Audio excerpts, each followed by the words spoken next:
സാമ്പത്തിക ബോംബ് ഉണ്ടാക്കുക. ആരാണോ നല്ലോണം സമ്പത്ത് കൊടുക്കുന്നത് അപ്പോഴാണ് പ്രവർത്തിക്കുന്ന ഉത്സാഹം ഉണ്ടാവുക.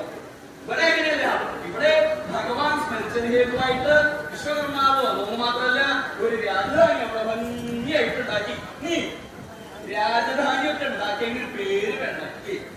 ഒരു സംഗതി ആയാലും എന്താ വേണ്ടത്? അതിനൊരു പേരുണ്ടാവണം. എന്നിട്ടോ അങ്ങനെയല്ലേ വേണ്ടത്? തനിക്ക് അനുസരണം നല്ലോണം പറഞ്ഞിട്ടുണ്ടോ? ഒരു പേരുണ്ടാവണം. അതൊക്കെ ഓരോന്ന് വെച്ച് കെട്ടിയിട്ടുണ്ടാക്കി. ഇതിന്റെ പേരെന്താണ്? ഈ മോള് കാണാന്റെ പേരെന്താവും? ഓരോ അല്ലടോ ഇതിനൊരു പേരില്ലേ? രേഖ ഓരോന്നും ചില പന്തലുകള് അങ്ങനെയൊക്കെ പറയില്ലേ? അത് എങ്ങനെയുള്ള പന്തല?